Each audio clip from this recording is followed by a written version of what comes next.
Sesuatu yang saya bisa relate itu lebih bisa menikmati atau menyenangi itu, Pak. Tapi jujur memang lebih bergumul ketika datar gitu, ketika kok baca ini kok nggak dapat apa-apa ya. Baca lagi inget hamba Tuhan ini pernah bicara nih masalah ini Ya. gitu. Dan memang ya ini proses, kita udah umur segini gitu ya. Nah saya khawatirnya tuh anak-anak muda gitu Pak Jim. Saya kepikir ini sih, kalau kita nonton film superhero dari Marvel gitu misalnya, kan kita kan dipaksa untuk ngerti universe-nya gitu. Nah begitu kita tahu universe-nya, ceritanya nyambung.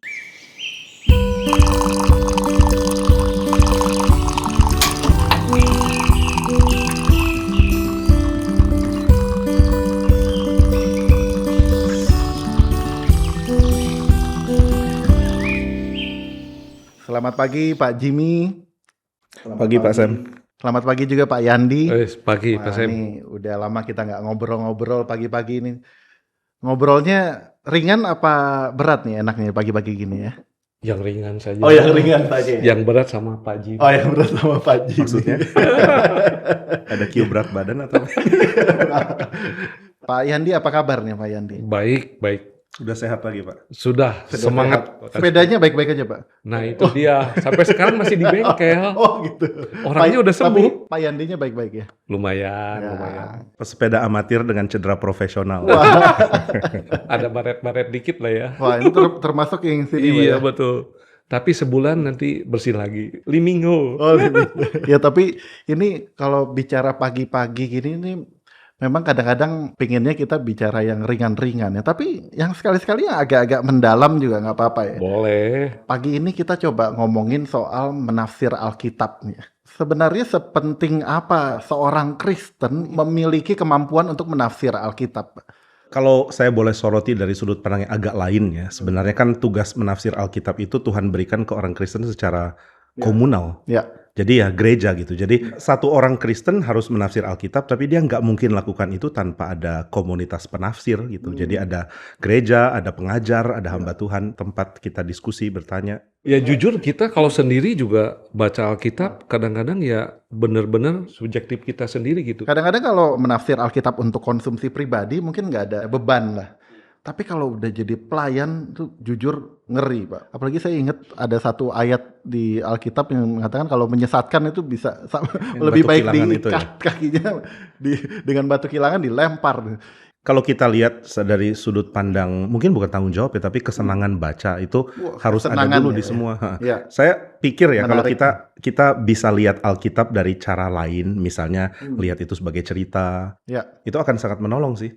Mungkin kita nggak terlalu ngerti doktrin apa yang sedang diajarkan, tapi at least kita tahu ceritanya gitu. Saya ingat pertama kali saya senang baca Alkitab itu waktu kelas 2 SMA. Saya baca Lukas dan baru saya sadar ini cerita loh gitu. Nah kan saya suka komik, suka baca novel, dan kalau ini cerita ya saya mulai belajar suka gitu. Kayaknya unsur ini mesti ada di kita semua gitu ya. Nah nanti kemudian kita belajar menafsir untuk mengajar, itu hal lain lagi gitu. Jadi bukan paksaan ya. Kadang-kadang kita aduh ini mesti 2 pasal nih hari ini nih. Aku mesti beresin nih. Besok lagi. Apalagi bulan Januari ya Pak. Nah, Bulan Januari ini biasanya nih ada banyak komitmen-komitmen Betul. baca Alkitab setahun. betul, betul. Ya kita belajar menikmati sesuatu kan berarti kita mau tahu gimana bisa senang dengan ciri dari sesuatu itu. Misalnya kalau kita dengerin lagu jazz, kita pengen tahu apa yang jazz mau berikan sehingga kita bisa menikmati jazz. Waktu denger klasik kita mau tahu apa yang klasik bisa lakukan atau berikan untuk kita nikmati. Kita nggak bisa pakai pola mau menikmati jazz untuk menikmati klasik dan sebaliknya. Nah, gitu juga dengan baca Alkitab gitu. Kadang-kadang kita berharap kita bisa menikmati misalnya kenikmatan baca novel atau kenikmatan baca komik dari Alkitab yang nggak nyambung Beda. gitu.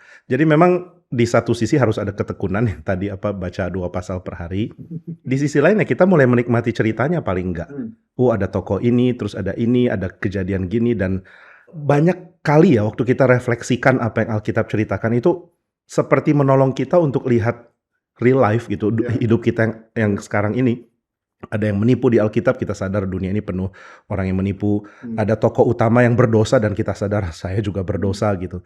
Jadi interaksi itu indah sekali sih kalau kita bisa dapat.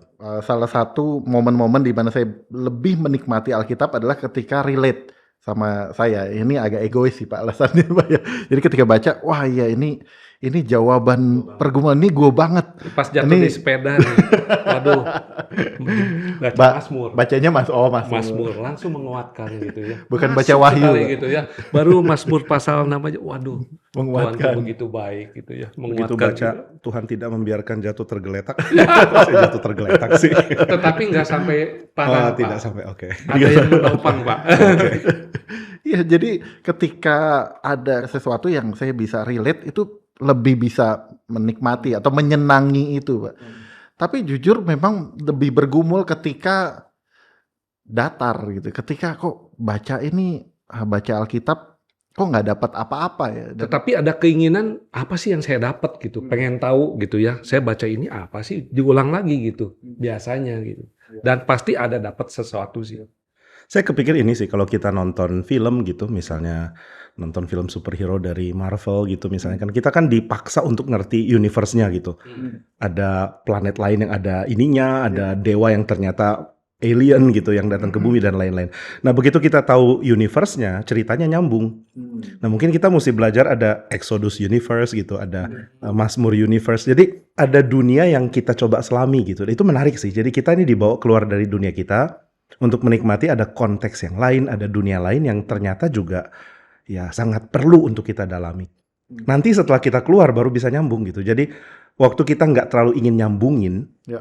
tapi kita benar-benar ingin ya menyelami aja apa dunia yang sedang diberitakan di situ. Pelan-pelan nyambung. Cuma ya sekali lagi ini kan nggak langsung ya. Makanya ada gereja untuk mengajar kita misalnya konteks. Oh, Keluaran itu keadaannya kayak gini. Oh, ternyata tema utama itu kemah suci. Kenapa sih orang mesti ibadah ke kemah suci? Kok gitu banget gitu. Nah, waktu kita makin dalami makin bisa banyak nyambungnya. Ya, sempat beberapa tahun lalu di dalam remaja di GRI Karawaci kita sempat bahas satu buku. Itu bukunya per babnya itu membahas kitab-kitab di Perjanjian Lama. Oh iya. Dan poinnya itu singkat dan membahas tentang satu benang merah, yaitu Kristus di dalam Perjanjian Lama. Dan ketika saya tahu itu, dan karena pembina remaja yang dipaksa persiapan itu. Ya memang Oh, masih iya ada ya, paksaan menarik. juga ya. Ada paksaan juga. Ya, Kalau nggak kadang-kadang kita nggak dapat sesuatu ya. kadang-kadang pelayanan membantu ya, Pak ya. Jadi Pelayanan mau- itu membantu. Mau khotbah di remaja mesti persiapan ya. Iya. Kalau podcast nggak perlu ya. Tinggal ngopi-ngopi aja. Jadi memang kita itu kadang terlalu memandang Alkitab terlalu dangkal ya. Sehingga sudah mencap bahwa ini adalah sesuatu yang membosankan, yang nggak relate, bahkan nggak relate dalam kehidupan kita ya. Boleh kasih contoh nggak misalnya Kristus di Perjanjian Lama tuh kayak gimana? Nah, Ini bukan ujian, ini pertanyaan murni. itu di sepanjang Kejadian, tokoh Abraham, Ishak, satu persatu setiap bab itu tuh merelasikan bagaimana Tuhan menggenapi janji Allah di dalam Kejadian 3 terjaga di setiap keturunan menuju kepada yang dijanjikan, yaitu Kristus sendiri. Wah, itu indah sekali, Pak. Ada satu yang menarik ya, satu teolog ahli PL ya, Richard Pratt. Dia pernah bilang bahwa kita sih udah tahu ya, maksudnya Kristus itu tema utama. Tapi untuk lebih menghargai Alkitab, justru sebenarnya kita mau coba mengerti Kristus dari Perjanjian Lama gitu. Bukan mengerti Perjanjian Lama dari Kristus. Karena kadang-kadang gini ya, kita udah tahu kan Kristus juru selamat, ya Allah menjadi manusia, dia mati di kayu salib. Lalu kita baca itu lagi ke PL. Tapi ada cara baca yang lain, itu nggak salah gitu ya. Tapi ada cara baca lain, yaitu dari PL ke Kristus. Nah, contoh yang paling indah tuh ini ya, waktu kita lihat di Kejadian, ini beberapa kali juga sudah pernah dikhotbahkan sama rekan-rekan hamba Tuhan di GRI. Di Kejadian kan tiap kali ada bapak Israel, misalnya Ishak lalu Yakub bertemu pasangan, itu konteksnya di sumur. Sumur itu kan kayaknya tempat ketemu jodoh gitu ya. Iya, iya. Lalu waktu kita baca Yohanes 4, kita kaget, Yesus kok ketemu perempuan Samaria di sumur gitu. Jadi kan kisah Perjanjian Lama dibawa ke sini gitu. Dan ternyata Yohanes mau bilang bahwa perempuan Samaria ini mewakili kita loh, gereja yang dijumpai Kristus dan dijadikan pasangannya gitu. Nah kan indah ya, karena kita membaca Kristus dari pertolongan Perjanjian Lama. Saya balik lagi bicara soal komunitas, Pak. Sepenting apa, Pak, menemukan partner menafsir ya, atau tandem ya. Ini Pak Yandi tandemnya siapa nih, Pak? Tandem menafsir. Agak sulit kali ya kalau memang mereka belum, maksudnya begini loh, kayak kita dengan anak remaja aja gitu kan, ya kita menikmati gitu firman Tuhan. Belum tentu anak remaja itu menikmati seperti kita menikmati baca Alkitab. Mungkin dia lebih suka melalui podcast gitu ya. Dia dengarkan hamba Tuhan bicara apa. Saya ingat pernah suatu hari waktu kuliah, Pak, ngobrol sama seorang teman dan dia biasa menggunakan minyak urapan, Pak. Dia sendiri sepakat bahwa oh ya minyak urapan ini hanya alat. Yang penting imannya. Lalu saya balikin, kalau yang penting imannya ya udah ngapain pakai minyak urapan gitu. Wah, itu kita berantem cukup lama, berdebat cukup lama hanya karena poin tersebut gitu. Lalu saya pikir ini baru hal yang kecil. Gimana hal-hal lain dalam kehidupan sehari-hari ya. Ini kita berapa puluh menit berdiskusi ini kita bisa bicarakan banyak hal.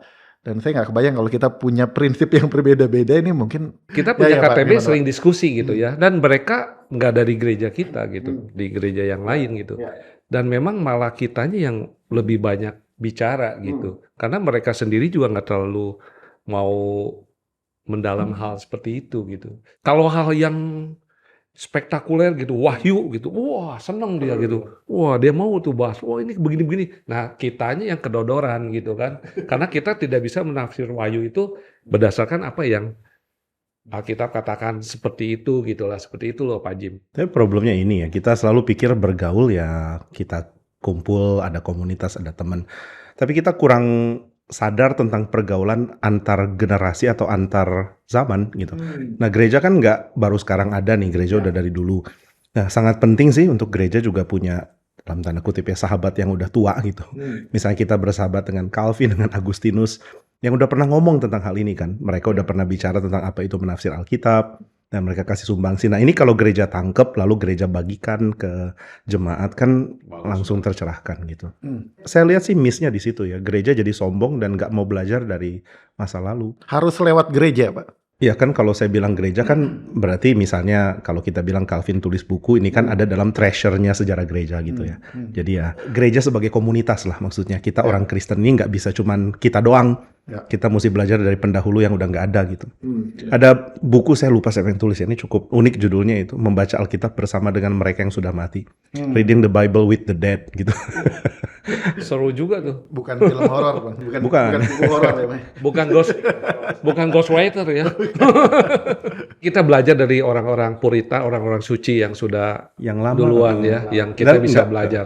Iya, Dan itu nggak kaku kan Pak ya? nggak kaku gimana? Maksudnya terlalu banyak step-stepnya enggak kan? Enggak, justru berlimpah ya. Berlimpah ya. Misalnya tentang melihat misalnya tema perjanjian gitu ya. Misalnya tema perjanjian Allah dengan Israel itu ternyata sama dengan yang Tuhan tuntut dari pernikahan gitu. Jadi pernikahan ini bisa kita bawa dalam hal mengenal Allah juga. Ini kan udah pernah ada yang ngomong dulu gitu. Jadi kita tinggal warisi dan nikmatin. Bicara soal pernikahan, ya saya juga menikmati ketika Tuhan memberikan seorang istri yang juga saling membantu untuk menafsir Alkitab, Pak. Saya pun bukan dari lahir di GRII, istri saya justru duluan masuk ke Lahir di Gary. Dibawa sama istrinya ke sini, digiring Pak. digiring. Dipaksa awal. Mau nggak pacaran sama gue gitu kan? Saya pikir sama ya, kita senang apapun kita mau dalami kok. Orang hobi perangko jadi ngerti Setuju, Pak. sejarah Indonesia misalnya seperti salah satu jemaat kita. Terus orang hobi jam jadi ngerti sejarah Swiss atau apa segala. Nah kan wajar ya kalau orang senang Alkitab dan jadi ngerti sejarah Alkitab. Ini sesuatu yang ternyata bisa disenangi ya Pak ya. Bukan hanya menafsir Alkitab. Ini tema pagi ini sebenarnya menafsir Alkitab. ya. Tetapi Tapi sudah berubah nih temanya jadi menyenangi. Menyenangi. Nanti berikutnya kita pakai tema menyenangi Alkitab, kita bahas menafsir. bisa Pak. Pak Yandi sendiri pernah ketemu kesulitan yang paling sulit dalam menafsir Alkitab apa Pak? ya banyak lah sampai sekarang. Banyak ya? Banyak. Mazmur pun Bergumul juga. bahasa asli kayaknya. Wah. Apa yang biasa dilakukan kalau ketemu kesulitan dalam menafsir Alkitab? Iya kalau saat teduh memang waktunya saya nggak banyak gitu ya. Tetapi kalau kita misalnya seperti tadi Pak Jim bilang gitu ya, gereja menjadi fasilitas. Ya kita banyak belajar juga gitu. Oh iya ya, bahasa aslinya misalnya kalau PL itu kan Ibrani gitu kan, nanti hamba Tuhan bicara nih istilah Ibraninya seperti ini. Oh seperti ini. Nah itu yang menambah kekayaan saya sendiri gitu ya. Dan nanti waktu kita baca lagi ingat gitu. Oh ini hamba Tuhan ini pernah bicara nih masalah ini gitu. Dan memang ya ini proses ya. Kita udah umur segini gitu ya. Nah saya khawatirnya tuh anak-anak muda gitu Pak Jim. Saya pikir sama lah ya, anak muda, anak tua. Semua kan lihat kalau hidup saya ternyata bisa dibaca ulang dengan lebih baik lewat Alkitab, langsung tercerahkan gitu. Saya ingat ada satu anak remaja jadi senang baca Alkitab karena Pak Ivan Kristiono itu bahas yang waktu itu sedang digandrungi remaja. Dia soroti pakai Alkitab dan ternyata memberikan sesuatu yang dia perlu Nyambung gitu. ya, nyambung. Wih, ternyata hidup saya bisa dibaca gini ya gitu. Bahwa ternyata hidup saya bisa dibaca ulang lewat mengerti Alkitab. Siapapun akan suka gitu. Ya. Cuma ya itu memang nggak gampang menggiring ke sana ya. Ya PR kita semua sih. Dan saat PR ini pembina remaja. dan saat ini toolsnya itu melimpah sekali, Pak. Di YouTube itu kan ada namanya Bible Project. Ya. Waduh itu sangat bagus loh. Ya. Jadi mereka pakai animasi, kadang-kadang pakai lukisan tangan sendiri gitu, terus menjelaskan Alkitab dari sudut pandang yang sebenarnya sangat dalam secara biblika gitu. Ini makanannya STT gitu sebenarnya yang mereka bagikan. Tapi waktu mereka bagikan nggak terasa itu untuk STT. Ini kayaknya anak remaja biasa yang tanpa pengetahuan Alkitab juga bisa menikmati. Jadi ya bersyukurlah dengan segala tools yang ada. Dan kayaknya tugas kita agak dikurangi sedikit ya. Kasih PR lihat YouTube. Tapi memang pengaruhnya besar loh Pak, YouTube itu Pak. Ya. Saya ya bukan YouTube aja, podcast pun juga pengaruh besar. Ya kayak isi saya gitu ya, lagi masak tuh. Ya sambil buka podcastnya Khotbah Patong lah atau siapa sambil dia mengerjakan banyak hal. Ya. Tapi Lalu ada, kalau kita di mobil Pak, lagi macet. ada orang agak merasa bersalah Pak kalau dengar khotbah sambil masak. Oh gitu ya. Tapi kalau dengar talk show sambil masak nggak apa-apa. Ini lebih aman ya Pak Lebih ya. aman, dengerin kita aja. Pagi-pagi lagi ya Pak ya. Sekali lagi menafsir Alkitab nih message yang bagus ya, pagi ini kita belajar menafsir Alkitab itu bukan bicara soal kerumitan teknisnya atau beban untuk bisa mendapatkan sebanyak-banyaknya, enggak, tapi fokus ke menikmatinya. Dan sesuatu yang kita nikmati pasti akan kita gali. Sesuatu yang kita nikmati pasti kita akan spend waktu lebih banyak, kita akan manfaatkan tools seluas-luasnya, dan akhirnya ya menafsir Alkitab menjadi hal yang menyenangkan ya. Ada mungkin message terakhir tentang menafsir Alkitab, Pak? Sudahlah nanti Sudah, kayak nambahin kumis ke Mona Lisa. Udah pas Udah bagus Pak. ya.